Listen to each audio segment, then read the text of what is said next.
So first of all, I do not put myself in the position of speaking for other countries' positions. I'm sure that that is actually one of the opportunities you have today, that many TISA participating countries, as well as non-participating countries, we actually wanted a space where civil society, trade unions could be together with the governments, and so that you can get to know them and ask them their position.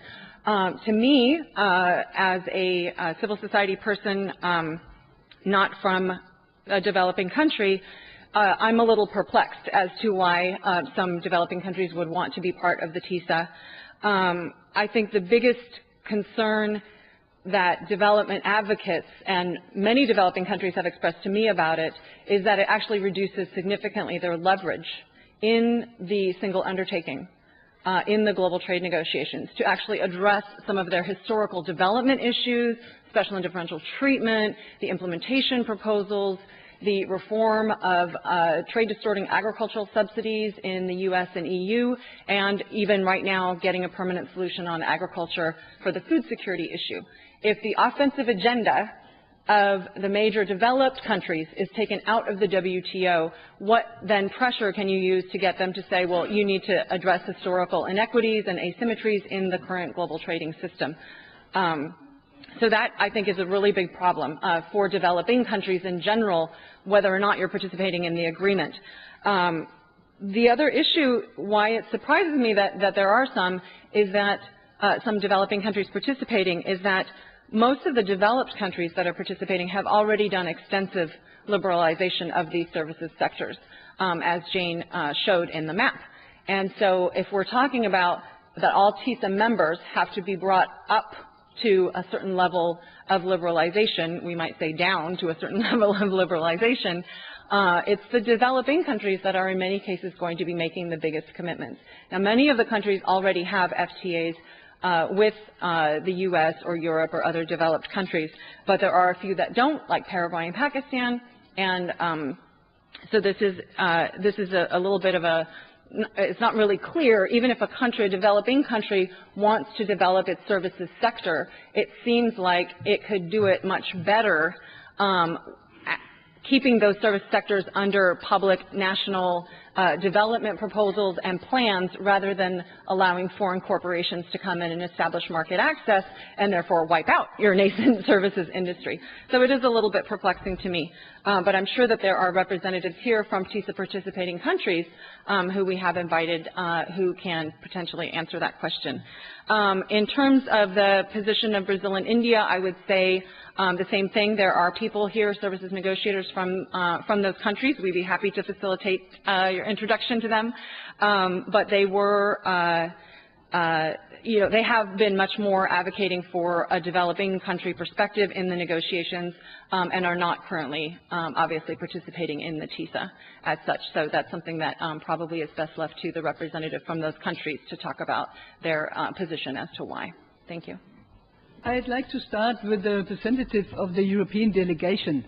And sir, please believe me, I'd like to agree with you, but I cannot. But of course, I'll give your opinion to my friends in the European Parliament, and of course I'll do that in the Austrian and the German Parliament. And they will be really happy that they know everything about TISA and every document.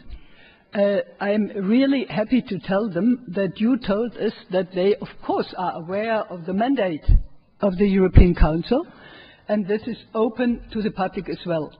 What you didn't say, and let me underline this, is the procedure in TTIP and in CETA. But of course, if you, let's say, think this was, everything was in order, well, that's the state of, let's say, the European Union. I only can regret that, because this fires discussion and criticism, and you will see the public demonstrations will not stop. This brings me, let's say, to the second question, the question about the legal ways to do so. You see, it depends, of course, of the content and the legal character of the free trade agreements. First thing that has to be decided will be CETA. The question will be, first, is it an EU treaty or is it a so-called mixed treaty? And of course, the EU Commission gives one point of opinion one day and the other one the next day. It's really interesting. At the moment, we can see that there are voices that this will be a genuine and purely European agreement. Because, of course, the way to the European Court of Justice is more, let's say, difficult. Nevertheless, be sure that there will be ways found to find that. And this will be decided in a very exact moment. The moment will be, let's say, after the translating of the draft, after the juridically, let's say, consolidation, which has not taken part. Of course, the parliamentarians didn't get it.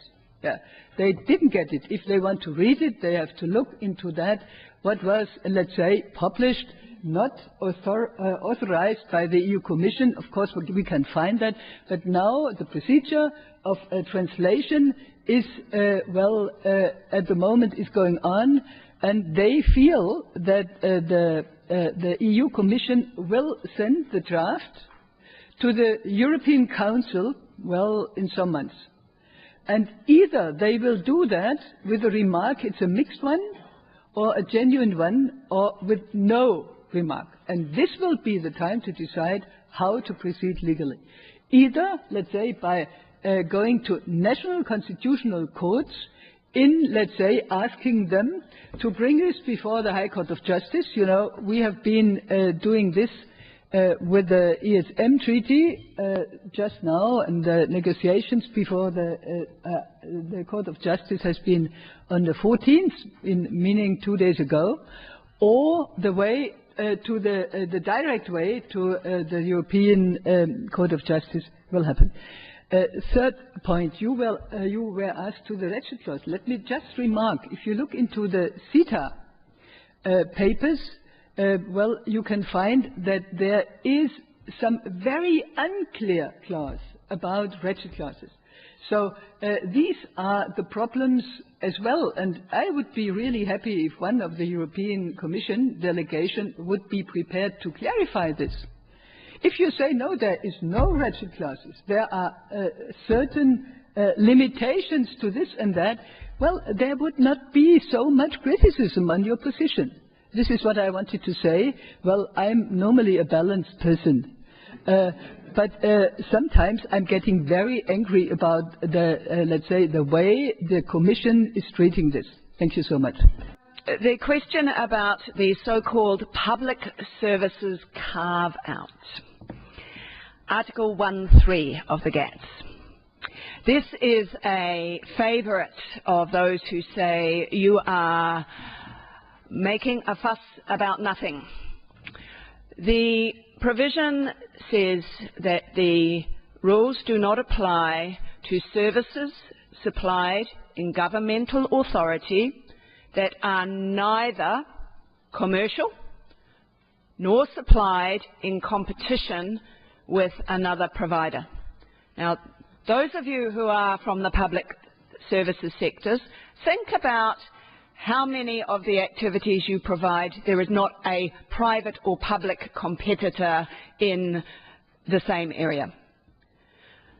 Commercial has never been defined. Does it mean for profit, or does it mean some price-based element to it? That has been consistently taken into all new free trade agreements, and we expect into TISA, because they have to defend it. If they change it, it means a concession that in fact is not adequate. We have been battling for many years with negotiators on this question, but we do not expect it to change. The second point, I'll deal with the culture and environment question. I know in the EU especially there is this notion of the cultural exception. I would say that that is as flimsy a protection as you could imagine. It is rhetorically very reassuring, but the challenge is not so much in the intellectual property rules themselves that you referred to, but it is in the very broad range of services that now relate to the culture sector. If you are looking at professional services, printing and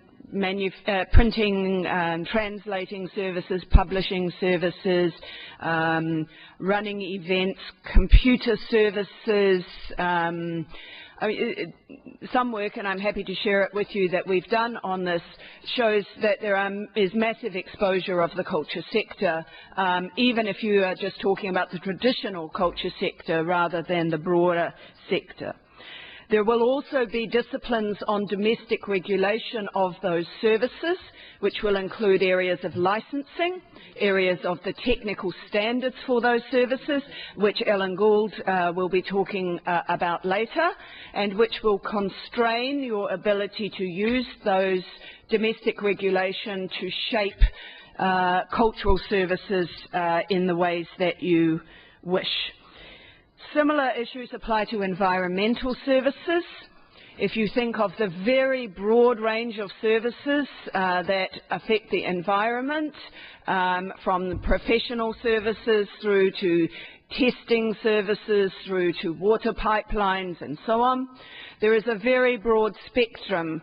The existing GATS commitments on those are actually quite limited because the classifications they used at the time were before the widespread privatization of environmental services occurred.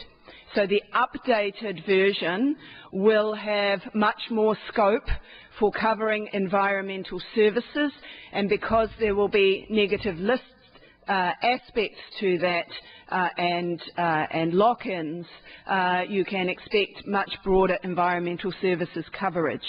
That will take the negotiations already happening in the WTO on environmental goods and services and expand on the areas that the richer countries are supportive of through TISA.